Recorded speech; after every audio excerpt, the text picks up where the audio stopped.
अध्याय 1। दुनिया में ज्यादातर चीजों पर नेगोशिएशन किया जा सकता है, इसलिए इसे अच्छी तरह से सीखना चाहिए। हमारी रोजाना की जिंदगी में नेगोशिएशन चलता रहता है। वो किसी भी रूप में हो सकता है, जैसे आप अपने बच्चे को अच्छा व्यवहार करना सिखा रहे हो या आप अपने बॉस से तनख्वाह बढ़ाने के लिए बातचीत कर रहे हो।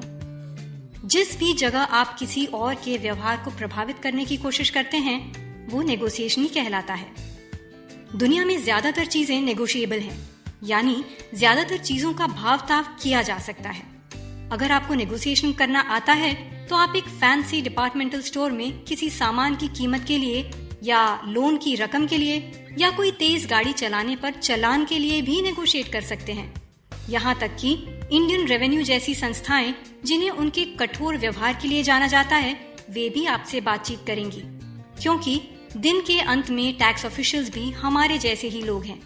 क्योंकि नेगोशिएशन हर जगह पर हो सकता है, तो क्या आपको नहीं लगता कि ये समय है कि आप नेगोशिएशन के गुण में सुधार करना शुरू करें? कई बार नेगोशिएशन करना आसान होता है, बस हमें जरूरत है तो सही व्यक्ति से बात करने की। हर कंपनी में लोगों को उनकी श्रेणी के हिसाब से अधिकार दिए जाते हैं, और जो व्यक्ति सबसे निचली श्रेणी का होता है, उसके पास सबसे कम अधिकार होते हैं। वो व्यक्ति अपने अधिकार अनुसार आपकी इच्छा को पूरी कर सकता है। अगर वो व्यक्ति आपकी इच्छा पूरी ना कर सकता हो, तो मैनेजर्स, डायरेक्टर्स और अन्य लोगों से बात करने की मांग करें, जब तक कि आप उस कंपनी के किसी ऐसे व्यक्ति से ना मिल लें जिसके पास आपकी जरूरत पूरी करने का अधिकार हो। एक बार एक मेक्सिकन होटल में लेखक को बताया गया कि उस होटल में उसके लिए कोई जगह नहीं है। उन्होंने शांति से डायरेक्टर से बात करने की सोची और पूछताछ की, क्या आपके पास मेक्सिको के राष्ट्रपति के लिए कमरा होगा यदि वो यहाँ आते? Yes sir. ठीक है, वो नहीं आ रहे, इसलिए मैं उनका कमरा ले लूंगा।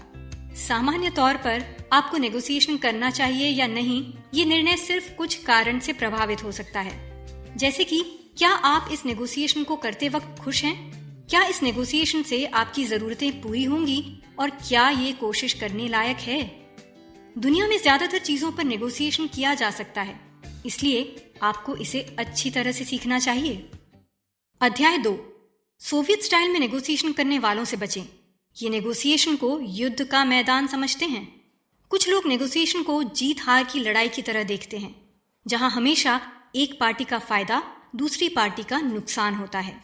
ये लोग हर कीमत पर जीत वाली स्ट्रैटेजी दुनिया भर में जीतने के लिए इस्तेमाल करते हैं। इस स्ट्रैटेजी का सबसे अच्छा उदाहरण पुरानी सोवियत यूनियन है। ये स्ट्रैटेजी इतनी ज्यादा फैली हुई है कि इसे पहचान कर हमें खुद को इससे बचाने की जरूरत है। अक्सर सोवियत स्ट्रैटेजी से नेगोशिएट करने वाले लोग पहले एक अजीब सा प्रस्ताव रखते हैं और फिर जरूरी छूट देने के लिए भी तैयार नहीं होते हैं। जब सोवियत यूनियन ने एम्बेसी के मनोरंजक कार्यक्रमों के लिए लॉन्ग आइलैंड पर जमीन खरीदने की मांग की, तो उसने शुरू में $4,20,000 की संपत्ति के लिए $1,25,000 का प्रस्ताव रखा। जब बेचने वाले ने प्रॉपर्टी की कीमत $3,60,000 तक गिरा दी, तो सोवियत ने इसे उनकी कमजोरी समझा और ज्यादा फायदा कमाने का मौका समझ लिया। धीरे धीरे उन्होंने अपना प्रस्ताव $1,33,000 कर लिया। आखिरी समय पर इस तरह की छूट सोवियत स्टाइल नेगोशिएटर्स की विशेषता है।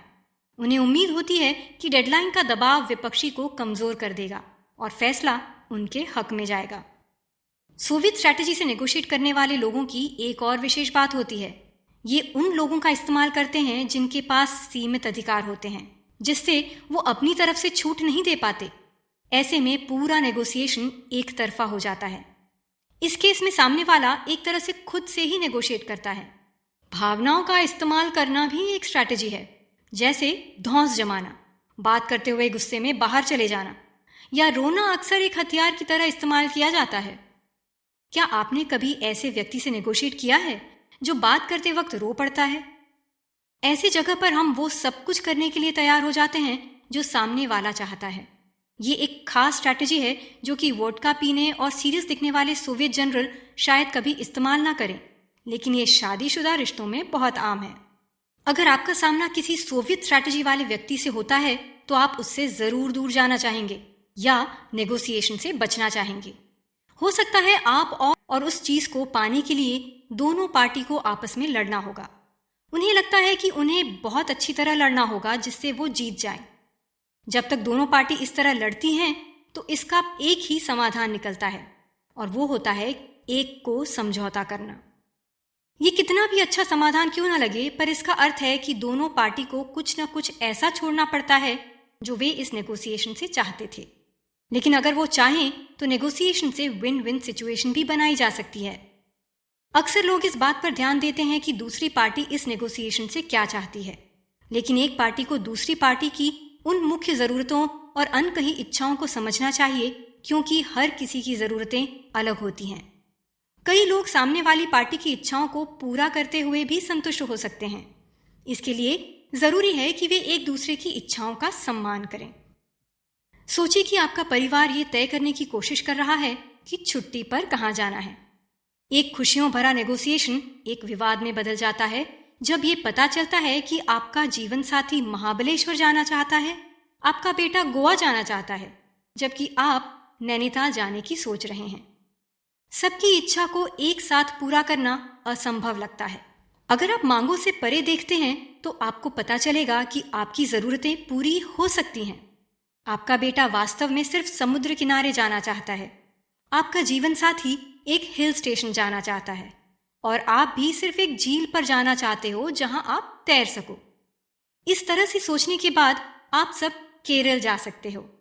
इससे सभी लोगों की जरूरतें पूरी हो जाएंगी। विन विन नेगोशिएशन के लिए ट्रस्ट सबसे जरूरी है। बिना ट्रस्ट के कोई भी पार्टी अपनी असली जरूरतों को खुलकर नहीं बताएगी और ना ही वो दूसरी पार्टी को कुछ छूट देने के लिए तैयार होगी। इसलिए जब आप अपने परिवार के अलावा किसी और से नेगोशिएट कर रहे होते हैं तो आपको विश्वास बनाने की जरूरत पड़ती है।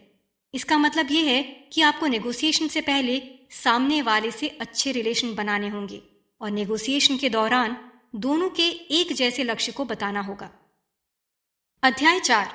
एक नेगोशिएशन को सफल बनाने के लिए आपको अपनी शक्ति और जानकारी का इस्तेमाल करना पड़ता है। एक नेगोशिएशन के दौरान दोनों पार्टियों के पास काफी शक्तियां होती हैं। उदाहरण के लिए, अगर आप अपने बॉस से नेगोशिएट कर रहे हैं तो उनके पास काफी सारे अधिकार होते हैं, जिससे वो आपको काम देकर इनाम दे सकते हैं या सजा भी। लेकिन अगर सामने वाला इतना शक्तिशाली नहीं है तब भी नेगोशिएशन पर असर पड़ता है। उदाहरण के लिए मान लीजिए कि आप एक नया फ्रिज खरीदने के लिए डिपार्टमेंटल स्टोर में जाते हैं और सेल्समैन से कीमत पर बात करना शुरू करते हैं। आपके पास अगर कुछ और विकल्प हैं तो वो आपको नेगोशिएट करने में मदद कर सकते हैं। अगर आपने वही फ्रिज कहीं पास की दुकान में देखा है और आप उसे वहां से खरीद सकते हैं तो आप एक मजबूत स्थिति में हैं। लेकिन क्या होगा अगर आपका परिवार कार में इंतजार कर रहा है और उन्होंने आपको यही फ्रिज खरीदने के लिए कहा है? तो आप फ्रिज को खोने का जोखिम उठा सकते हैं या नहीं, ये बात आपके या दूसरी पार्टी के लिए नेगोशिएशन करने में शक्ति का साधन बन सकती है। मान लीजिए आप सेल्स पर्सन के पास जाते हैं और उससे कहते हैं, देखो मेरे भाई ने भी यही फ्रिज खरीदा था और उसे छूट मिली थी। या आप एक्सपर्टीज का इस्तेमाल कर सकते हैं, मैं एक फ्रिज एक्सपर्ट हूं, ये मेरा कार्ड है और ये फ्रिज आप बहुत महंगा बेच रहे हैं। बहुत संभावना है कि अनुभवी सेल्समैन अपने ज्ञान से आपका सामना करेगा। हो सकता है कि वो नो डिस्काउंट के प्रिंटेड साइन की तरफ इशारा करे। अक्सर इसे देखने के बाद बहुत सारे लोग नेगोशिएशन की उम्मीद खो देते हैं। इससे फर्क नहीं पड़ता है कि एक नेगोशिएशन के दौरान आपके पास कितनी शक्ति है। जरूरी बात यह है कि आपको क्या लगता है आपके पास कितनी शक्ति है और दूसरी पार्टी को क्या लगता है कि आपके पास कितनी शक्ति है। सारी शक्तियां सोच पर निर्भर करती हैं। अध्याय 5। ऐसी सिचुएशन बनाएं कि दूसरी पार्टी आसानी से ना नहीं कह सके, लेकिन खुद को इस तरह की सिचुएशन से बचाएं। सोचिए कि आप अभी भी उसी डिपार्टमेंटल स्टोर पर फ्रिज खरीदने की कोशिश कर रहे हैं। आप डिस्काउंट पाने के लिए क्या कर सकते हैं? आप सीधा मनचाहा फ्रिज खरीदने से पहले सेल्स क्लर्क को दुकान में जितनी फ्रिजेस हैं वो सब आपको दिखाने के लिए बोल सकते हैं। आप उससे बहुत सारे तकनीकी सवाल पूछिए, जिसकी वजह से उसे हर फ्रिज के मॉडल के लिए फ्रिज का मैनुअल खोलने के लिए मजबूर होना पड़ेगा। फिर आप उससे कह सकते हैं कि आपको इसके बारे में थोड़ा और सोचना होगा। अगले दिन आप अपने भाई के साथ वापस वहां जाते हैं और सेल्स क्लर्क को फिर से दुकान में हर मॉडल को दिखाने के लिए कहते हैं, क्योंकि आपका भाई फ्रिज के बारे में जानता है। आपको क्या लगता है इसकी कितनी संभावना है कि इतनी मेहनत करने के बाद वो सेल्स क्लर्क आपको डिस्काउंट देगा? अब वो आपको छूट जरूर देगा क्योंकि उसने पहले ही अपने कई घंटे आप पर इन्वेस्ट कर दिए। अब फ्रिज को बेचने के लिए डिस्काउंट उसे एक छोटी कीमत लगेगी। अगर आप दूसरी पार्टी को नेगोशिएशन में उनका कुछ इन्वेस्ट करवाने में सफल हो पाते हैं तो उनके छूट देने के चांसेस बढ़ जाते हैं। अगर आप उस डिपार्टमेंटल स्टोर में अपने परिवार के साथ जाएं तो एक चालाक सेल्समैन आपकी बजाय आपके परिवार को फ्रिज बेचने की कोशिश कर सकता है। एक बार जब आपकी पत्नी और आपकी जीत प्रभावित हो सकती है। अगर आप दूसरी पार्टी की जरूरतों, डेडलाइन और कमियों को जानते हैं तो आप नेगोशिएशन करने में उनसे ज्यादा अच्छी स्थिति में हैं। आप जल्दी शुरुआत करके सारी जानकारी इकट्ठा कर सकते हैं। ज्यादातर लोगों को लगता है कि नेगोशिएशन एक ऐसी घटना है जो एक खास समय पर ही होती है, जैसे जब आप अपने बॉस के साथ अपनी तनख्वाह बढ़ाने के लिए बात करने जाते हैं। असल में नेगोशिएशन एक ऐसी प्रक्रिया है जो आप दोनों पार्टी की नेगोशिएशन की चर्चा करने से बहुत पहले ही शुरू हो जाती है। जैसे आप अपने बॉस से मिलने से पहले ये पता लगा सकते हैं कि अगले साल सैलरी बढ़ने की कोई उम्मीद है या नहीं, या आप अपने कुलीग से बात करके ये जान लें कि सैलरी नेगोशिएशन को लेकर आपके बॉस का व्यवहार कैसा है। ऐसी प्रिपरेशन के अलावा आप मीटिंग में ही बहुत सारे सवाल पूछकर ज्यादा जानकारी इकट्ठा कर सकते हैं। कुछ लोग तो शांत और सीधा बनकर जरूरी बातें जान लेते हैं। ये नीति सबसे ज्यादा अच्छी तब है जब आपका सामना एक जानकार व्यक्ति से होने वाला है। अगर आप उन्हें आसान भाषा में बार बार अच्छी तरह समझाने के लिए मजबूर कर दें तो आप उनके फायदे को नकार सकते हैं। जानकारी जाहिर करना एक लेन देन की खेल की तरह है, जिसमें आपका प्रतिद्वंदी अपनी कुछ कमियों और परेशानियों को खुलकर बताता है और आपसे भी यही उम्मीद रखता है। इसलिए आपको ध्यान रखना चाहिए कि आप क्या जानकारी बांट रहे हो। उदाहरण के लिए, जब आप अपने प्रतिद्वंदी को छूट देते हैं तो आप साथ में कुछ जानकारी भी देते हैं, जैसे आपकी नेगोशिएशन की सीमा क्या है। सोचिए कि आपने फ्रिज के लिए पहले 8,000 का ऑफर रखा और बेचने वाले ने गुस्से में ना बोल दिया। ऐसे में अगर आप सीधा 15,000 का ऑफर कर देते हैं तो सेलर को समझ आ जाएगा कि आप फ्रिज खरीदने के लिए ज्यादा कीमत भी दे सकते हैं। 15,000 की बजाय आपको उसे सिर्फ 7,500 ऑफर करने चाहिए। अध्याय 7, समय सीमा यानी डेडलाइन नेगोशिएशन पर असर डालती है, पर इसका यह मतलब नहीं है कि डेडलाइंस ही सब कुछ हैं। नेगोशिएशन में समय का बहुत बड़ा रोल होता है। जैसे छात्र अपने लास्ट मिनट में अपनी एग्जाम पेपर पर जिस स्पीड से काम करते हैं, वैसे ही डेडलाइन के आते ही नेगोशिएशन की प्रक्रिया भी तेज हो जाती है। अगर दूसरी पार्टी का डेडलाइन दोपहर का समय है लेकिन आपके लिए कोई डेडलाइन नहीं है तो आप आराम से अपने प्रतिद्वंदी से हफ्तों तक बातचीत कर सकते हैं। ऐसे में आपको क्या लगता है, किसको इस बात का फायदा होगा? जाहिर है फायदा आपका होगा, क्योंकि जब आपके प्रतिद्वंदी की डेडलाइन खत्म होने लगेगी तब वो आपको आसानी से ज्यादा छूट देने लगेगा ताकि सौदा पक्का हो जाए। एक बार लेखक ने अपने बॉस की तरफ से जापान में सौदे पर नेगोशिएट करने की कोशिश की। जापान की उस पार्टी ने उनको कहा कि वो पहले जापान की मेहमान नवाजी और संस्कृति का आनंद लें। इस तरीके से जापानी लोग आखिरी दिन तक नेगोशिएशन टालते रहे, लेकिन लेखक खाली हाथ घर नहीं जाना चाहते थे, इसलिए एयरपोर्ट जाते वक्त वो बातचीत करने के लिए मजबूर हो चुके थे। लेखक की इस कमजोर स्थिति के कारण जापान के लोगों को इस नेगोशिएशन का सबसे ज्यादा फायदा हुआ और सौदा उनके हक में हुआ, जिससे लेखक की सीनियर्स ने इसे पर्ल हार्बर के बाद जापान की पहली महान जीत बताई। जब भी आपको लगता है कि आप पर डेडलाइन का प्रेशर बन रहा है तो एक बार शांति से सोचें कि अगर आप डेडलाइन को भूल जाएं तो उसका परिणाम क्या होगा।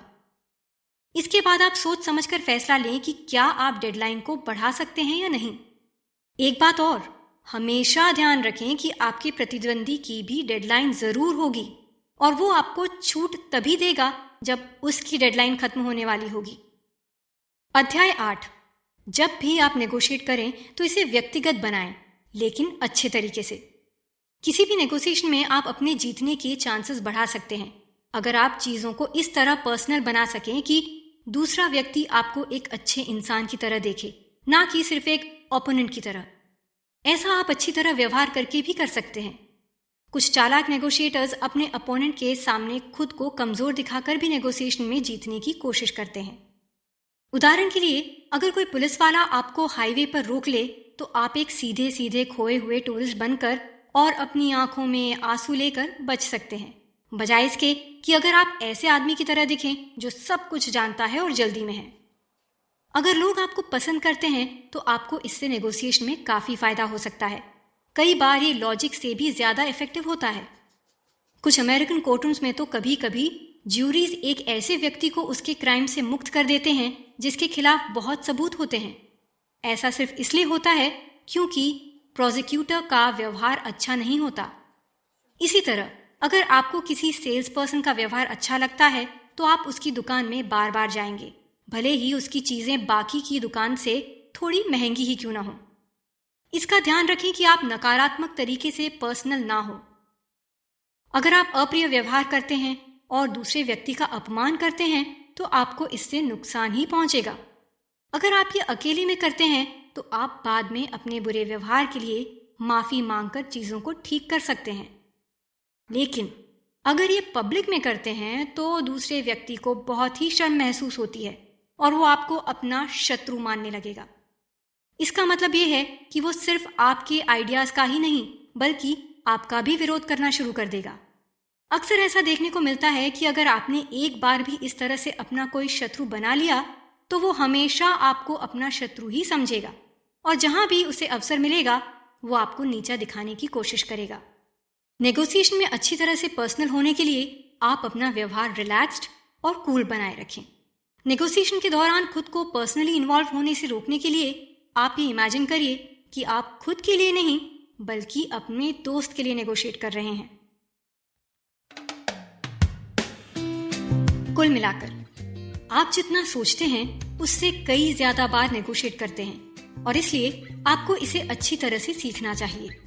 किसी भी नेगोशिएशन का क्या नतीजा होगा वो हर पार्टी की शक्ति, समय और जानकारी पर निर्भर करता है। हालांकि कुछ नेगोशिएट करने वाले लोगों का लक्ष्य हर कीमत पर जीतना होता है, लेकिन आपसी संतुष्टि के लिए भी नेगोशिएट किया जा सकता है। इस किताब ने कई सवालों के जवाब दिए हैं। नेगोशिएशन क्यों जरूरी है?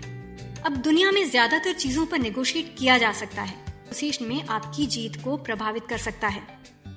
डेडलाइंस नेगोशिएशन पर असर डालती हैं, पर इसका ये मतलब नहीं है कि डेडलाइंस ही सब कुछ हैं। जब भी आप नेगोशिएट करें तो इसे निजी बनाएं, लेकिन एक अच्छे तरीके से।